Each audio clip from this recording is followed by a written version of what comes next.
And I think me, on the other hand, I listen to so many different stuff, literally, a lot of different, not non-related music at all sometimes, that I simply cannot make things the same way that many people do. Because if you ask me to be the songwriter, I wouldn't be the best in anything. But at the same time, it's more like a new cuisine comes out of that I started to embrace that, and luckily even early and young, let's say, and started, okay, that's what I have to give back, that's what I can give. Daniel, it's so wonderful to meet you here on Zoom. Oh, likewise. And you are in Spain? Yes, I am in Madrid at the moment. I've been living here for a little bit more than 1 year. Oh, I see. And where are you from originally? I'm from Brazil, from Rio. Okay. Oh, I see. And what made you move to Madrid then? Well, a bunch of reasons. I mean, how can I say? Previously I was living in Berlin for 6 years. Okay. And then I moved to Spain, first to Barcelona. But then just 2 months later, the pandemic started. And especially Barcelona was one of the first places to really go into a strict quarantine, let's say, or lockdown, whatever. So, well, I end up after a while going down to Granada, which is in Andalusia, which is like, let's say, half of the price is almost of living in Barcelona due to the circumstances. That was sounding good, and indeed it was a good decision. And plus my maternal side of my family comes from Granada. Oh, I see. Okay. Yeah, they left to Brazil, I mean, long while ago.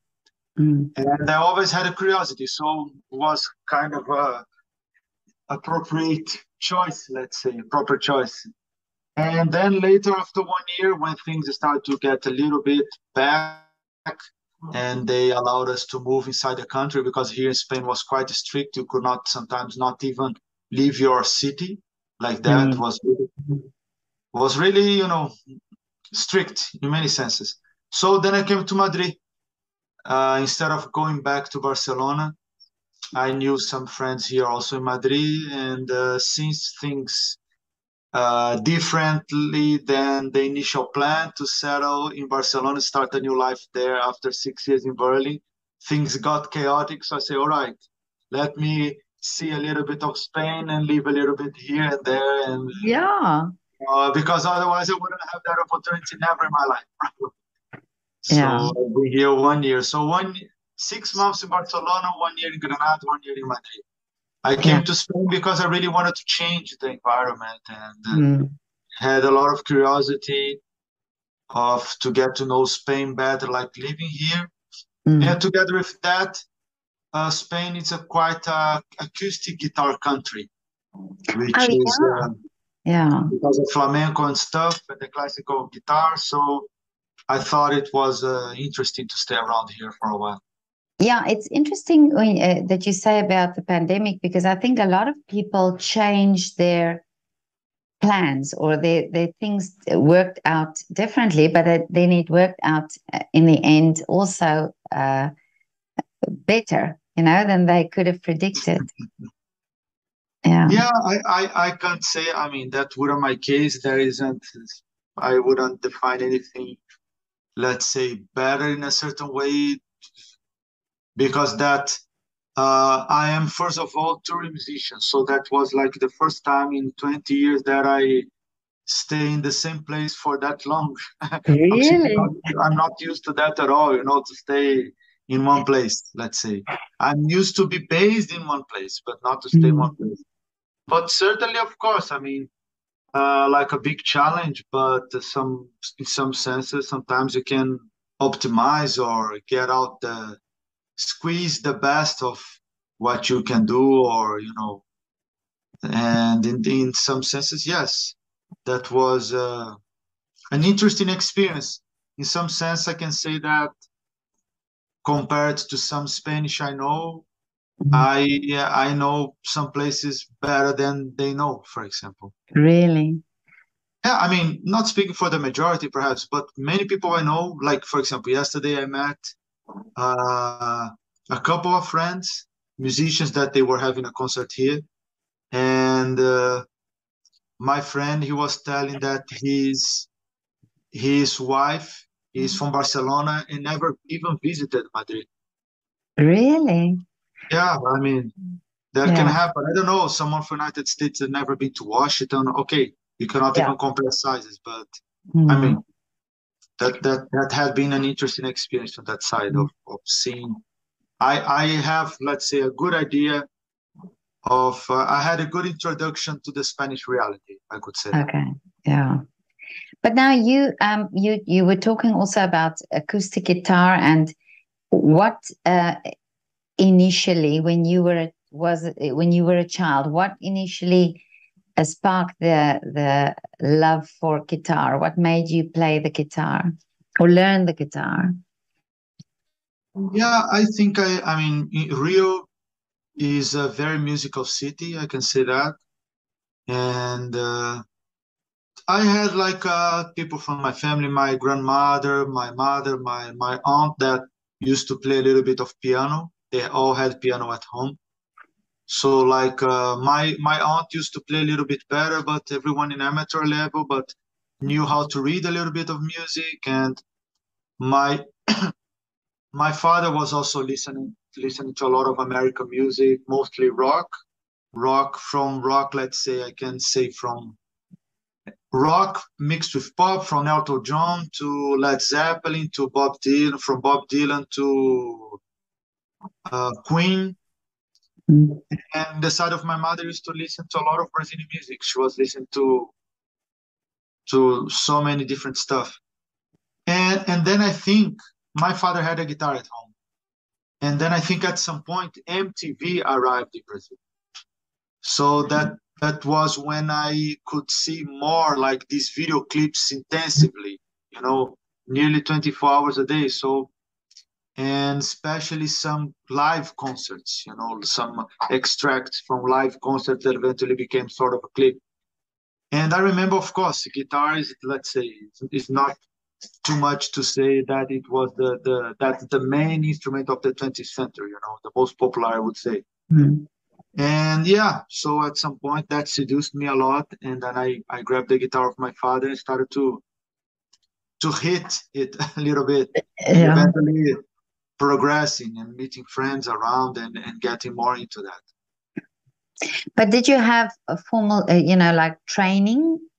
So did you study guitar?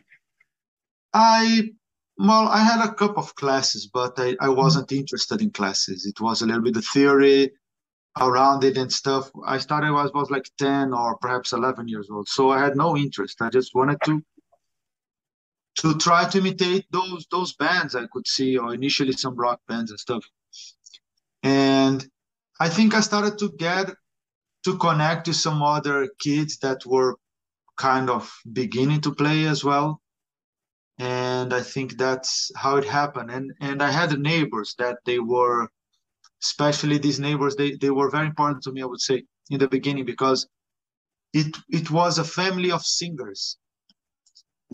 And they also recorded with some bossa nova major albums, major composers. So they participated actively on that bossa nova movement. So what happened? One of the kids, a bit older than me, he was already playing the bass.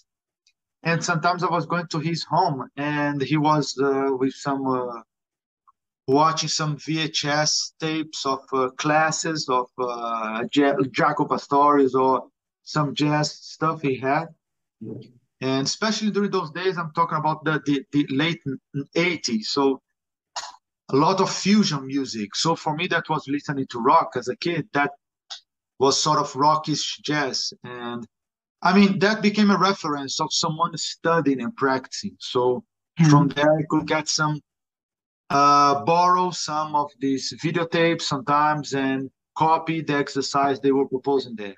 And I mean, copying whatever was possible according to my limitations at that point. Yeah. But that clearly gave me an idea. This family, these people, they gave me an idea of associating like practice, like a regular practice, and achieving goals in music, and Mm.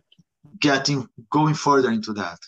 That I had this cause and consequence Oh, yeah. concept quite early in that sense. Mm.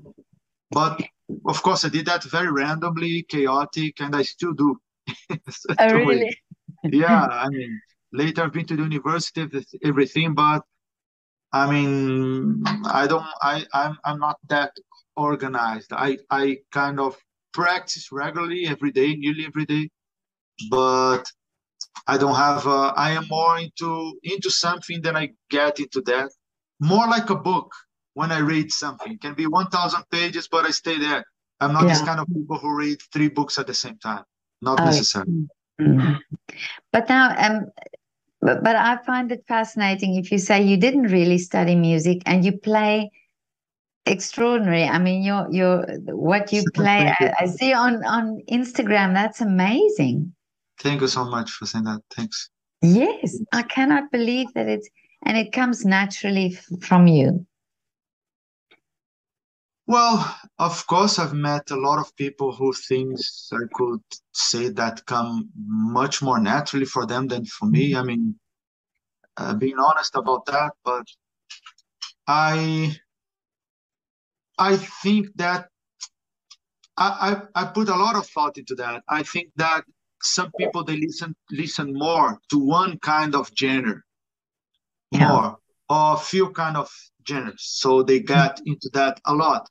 So let's say, uh, for example, someone that was into a lot of songwriting, let's say, thinking of the Beatles, for example. Yeah. And then, of course, your ears, your language, the way you let's say you give back your musicality develops into that aesthetics, into that language, into that way, that format. And I think that also it's sometimes very impressive because someone can come and write some songs amazingly and beautifully. And I think me, on the other hand, I listen to so many different stuff, literally, a lot of different, not non-related music at all sometimes, that I simply cannot make things the same way that many people do. Because if you ask me to be the songwriter, I wouldn't be the best in anything. Mhm. But at the same time, it's more like a new cuisine comes out of that I started to embrace that, and luckily even early and younger, let's say, and started, okay, that's what I have to give back, that's what I can give. And of course I had, for example, some issues sometimes in some rock band, and they wanted sometimes people in music, not only music, but I'd say sometimes in music many people like that you really literally copy the others, and Oh, they yeah. see a lot of quality on that. Mhm. A lot of There's some big part of the market which is like that, and especially for instrumentalists. If you want to be a sideman, for example, which is not my main thing since a long many years, and then eventually some people wanted me to play some exactly like some American guitar player into some soloing, and the best I think I can do in the end it is to be in the language and have that spirit of the language, but when I express it, I express with my accent, which is, in my understanding, that's something positive. But that's not many people agree with that. Not many people are interested this way. So let's say all all this development is a consequence of some chaotic but still intense way to be experiencing music in everyday life. Let's say. Mm. Well, it makes sense what you're saying because I think if you listen to just the same things over and over again, you cannot, like you can totally um, do your own thing because you have been listening to many things, so you don't have those boundaries to say, oh, it has to sound like this or it has to be like that.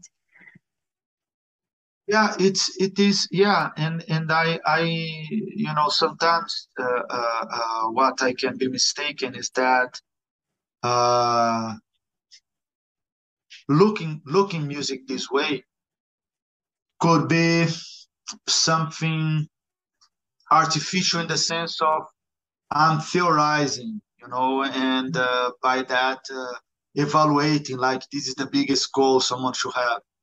I honestly cannot do differently. Yeah.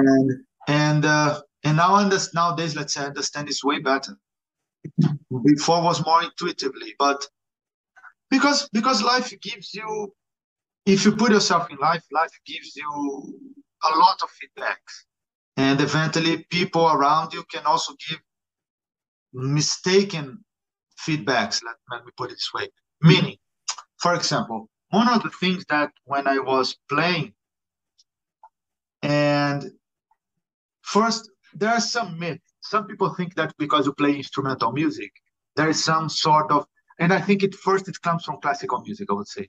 Mhm. There's a sort of, many people, and that can be a problem with singers, for example. Many people assume that you like complex stuff and you don't like singing music, you don't like songs, right? And in my understanding, it's absolutely like if you have a coffee shop, someone assumes that you don't like to drink wine or beer. Oh It yeah. just doesn't make any sense to me. Just, oh, sorry, I specialize in coffee. I do coffee. I sell coffee. I hope I'm really trying to make my coffee very special. When you come here, you're gonna taste something different. But it has nothing to do with other amazing possibilities of drinking something. And in music, I really feel this way. So let's say, let me put it even in a different way.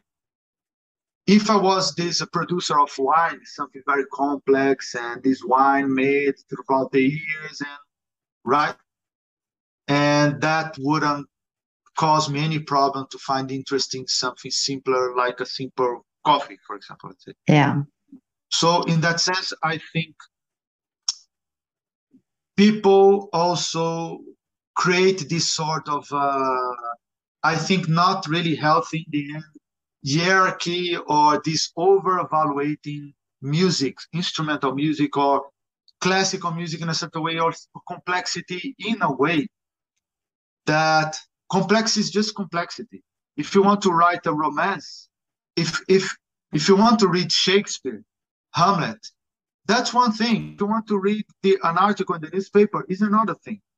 Yeah. And sometimes I think people have really trouble in organizing these experiences in their Mhm. life, and eventually create a lot of distorted uh, uh, ideas about it. For example, I think that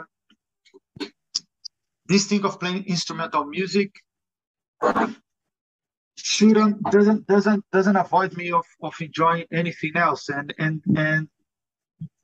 lot of, in the other hand, lot of things that people are telling me, this music you play, it's too complex, or you are trying, let's say, you're being a little bit naive. That I heard a lot. You're a little bit naive to invest on this, and in the end, nobody, the regular public, Mhm. they don't like that kind of thing. People like songs, or if you want to play something instrumental, you should play something that they already know or something more known, right? I heard this a lot.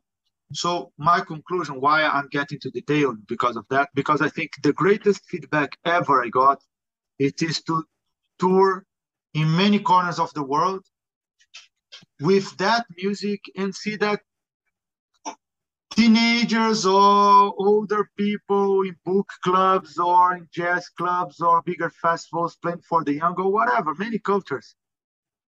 If you really delivering something well, I think this way. Let's say I rehearse a lot, I dedicate myself to that a lot. So in that sense, I present something that I'm ready to do so.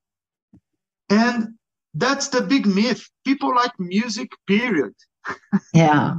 And that's something that sometimes people try to create a lot of concepts around it Mhm.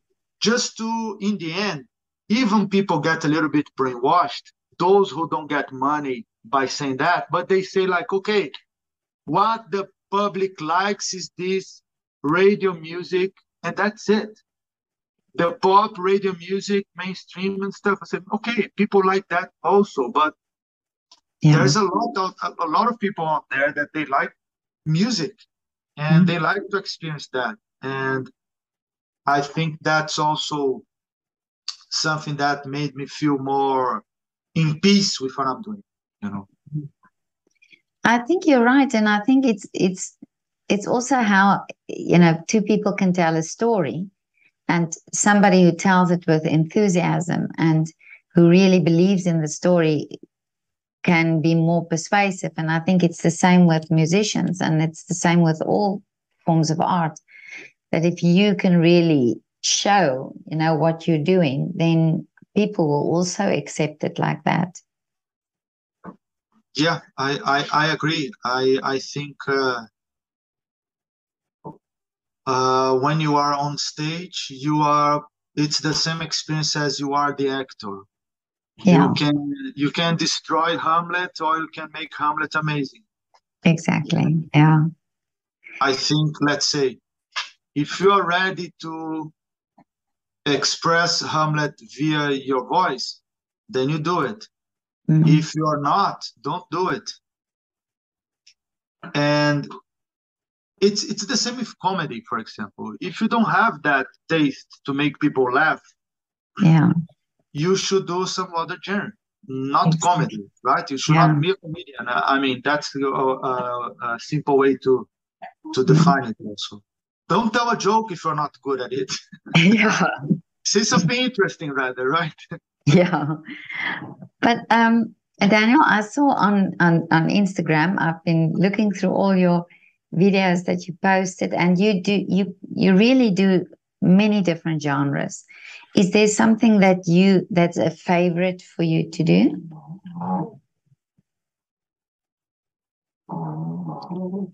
I would say that I feel really, more than anything, I really feel connected to the Brazilian music. Okay. And that comes not from some sort of nationalistic or political, when it comes to that. It's more, I believe that Brazil is one of those places, one of these few places, because I don't think there are so many nowadays out there.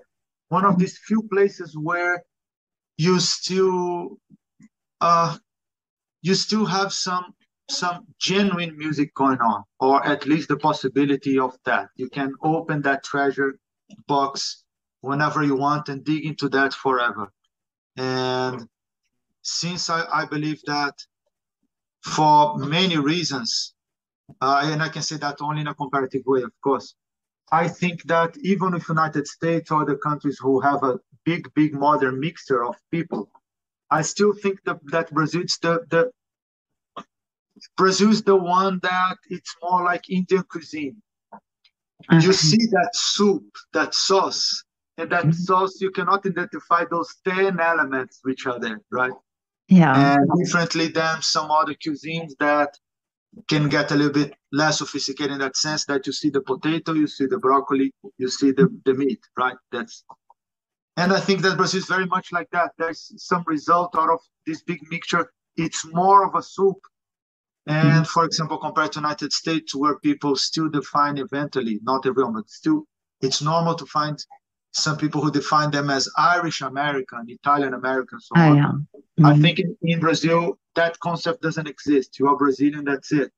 That tells a little bit this small nuance I'm saying. And I think in the music, the industry didn't destroy all the music who doesn't have much commercial interest, in the sense of being an expression of a certain people, of a certain community. I think that you still have that a lot in Brazil. Like here in Spain, it's fascinating when you go to Andalusia, because they still have that there with the flamenco. You really have people who, they live that culture, they don't know how to play anything else. They are not into a certain industry, or they are not shaped by that, not driven by that. They really, that works for them there, and that's it, you know. Yeah. And they don't have eventually that strong ambitions to do something that's gonna have a big breakthrough on something. They are doing into their reality. What I mean by that is that that's very seductive to me in the sense that if I don't do that, nobody else will do because I come from that place and I live that music. So let's say it's like if it was a very interesting language that has reminiscences from a blending of lot of grammars from everywhere. So in a sort of, well, United States is like that, for example. That's pretty much like that. I just see Brazil still, in a comparative way, a little bit more primitive Okay. in that sense. You can really see some folk stuff happening that nobody exactly knows how it works. You have to go there and stay there. You still more similar to Africa in that sense, let's say. Yeah. And that's I if I would pick up because of these reasons, I relate more to Brazilian music as if it was my main priority. So what is now the wish for you for the future? Because you're in Spain now, so what are the plans for the future? That's a very good question. I made myself many times, and I don't know a precise answer to that because the pandemic really disorganized my life completely. And then I started thinking of some concrete plans, thought about applying for doctorate studies or, recording new album and a lot of things in a concrete way I can think. But still the number one for me, what I would really like to do independent of whatever more structured plan is to go back on touring. To go back on touring and play on many stages as possible and meet people, get this energy from the public. And I cannot think at something at this point more important than that at all. That's very clear. That's the most fulfilling thing I can do in my life. Well, many people who made wishes here, their wishes came true. So I'm sure you'll be touring soon. I have some small tour in Europe now in November. Oh, okay. But yeah, do you organize all your tours yourself? Well, most of the time, yes. Most of the time. Yeah. And I started doing that so much that someone that I would consider that would do that better than me would be too expensive. Oh, I see. Maybe I do that. Of course, I had some people helping, or eventually, punctually, some people helping. Of course, I'm speaking, let's say, for the last 15 years. That's it. But now, if you say you organize it, so you approach theaters and say, or venues and say that you want to do the concert there, and you organize it like that. It's 50-50. Most of the time I offer, but let's say, as in many businesses, that's the plural, right? The best offers come when people invite me. Okay. Usually. Yeah. Not when I go after them. Someone who knows what I'm doing or gets my music recommended, suggested by someone else. This kind of thing. Oh, I see. Okay. Yeah.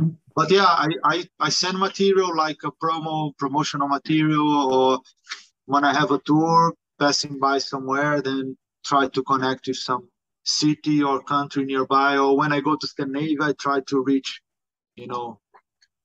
all those 4 countries there, this kind of thing.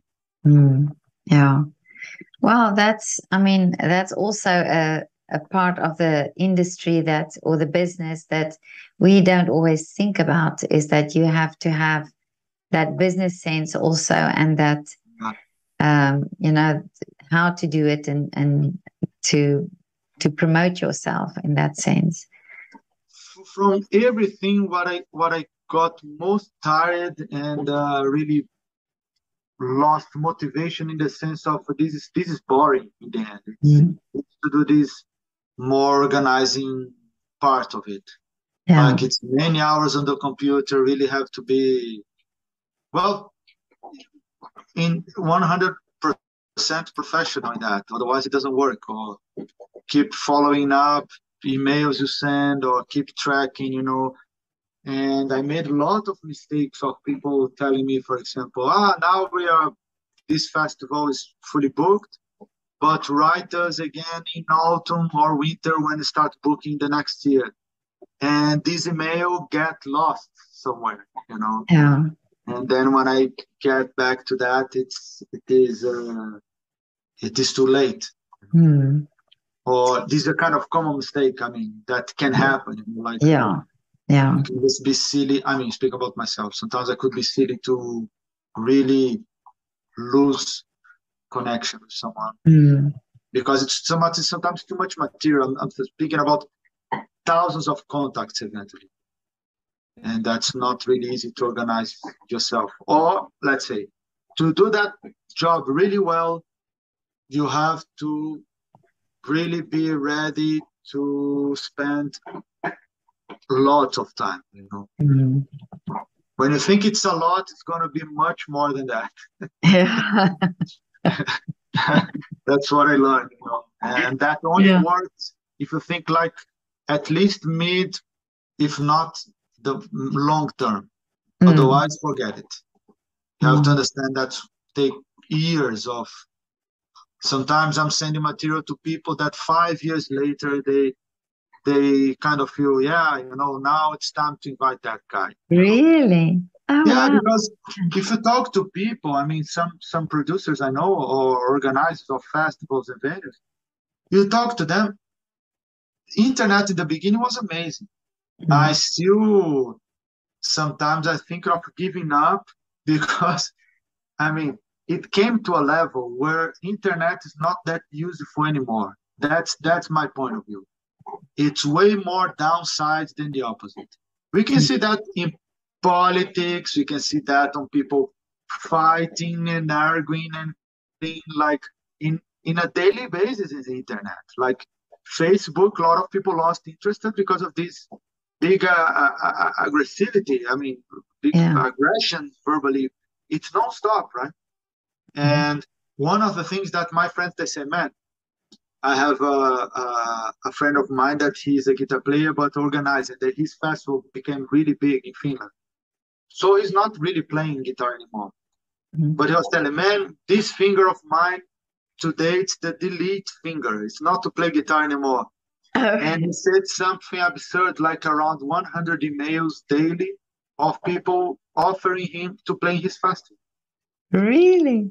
Yeah, and the point, and I understand that very well, it is he doesn't even open the emails. He just starts deleting. It's just became physically impossible. It's just not doable to be reading 100 proposals every day. For what? Yeah. For what? I mean, I understand him very well. And 10 years ago, I had way more chance that someone would open and he read my proposal. Now it's like everyone feel harassed all the time. That's what happens. Yeah. That's what the internet provoked in all of us. We just don't want. People don't even want you to call them on the phone. Yeah. Right? It's really, it's not a plus anymore. It's the less hours you can get online, people find it better. Or let me say, if you're going to spend full time in the internet, I want it to be 100% my way. Yeah. And that defies a little bit the concept of real interaction, because everyone, it's like me, my thing, my way. I don't want to talk if it's not going to benefit me in some way. Yeah. And I think in the end, we lose a little bit of this more chaotic or random way of socializing that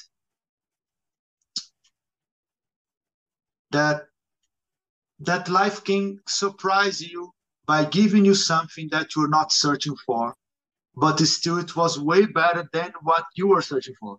Exactly. Yeah. No, definitely. I believe in that. I actually spoke to somebody yesterday about this as well, about, sometimes you have these ideas of where you want to go or what you want to do, but sometimes life brings you something completely different and so much better. It's interesting what you were saying about the pandemic or something good. Mm. I will tell you, it's not related to music, but the best thing that happened to me during the pandemic by far was getting this dog here. Really? I got here was 1 month like this, and I think it was the one of the best things that happened to me in the last year. Mm. It's just So is he going with you on tour? I wish, and I think he would wish the same. Like, But anyway, but have a lot of fun with your dog, and I wish so much. all your wishes come true, that you travel, that you do a lot of touring, and I hope you come to Vienna as well. Yeah, I will come there at some point, soon, Yeah. more sooner than later, and for So sure I'm recommend. let me know, and then we can grab a coffee. Sure, sure. Yeah. And thank you so much for inviting me for this project. It's really, It's really a good. great pleasure. It was so lovely to talk to you. Likewise. Okay, Daniel. Have a lovely Bye. evening. Have a nice evening too. Ciao, Thank ciao. you. Bye. What is his name? It's Lobo. Lobo. Yeah, it's just here. Oh, he's so sweet. He's a beautiful dog. At the moment, I'm even thinking to put him in this beauty competition. Yes. It's really,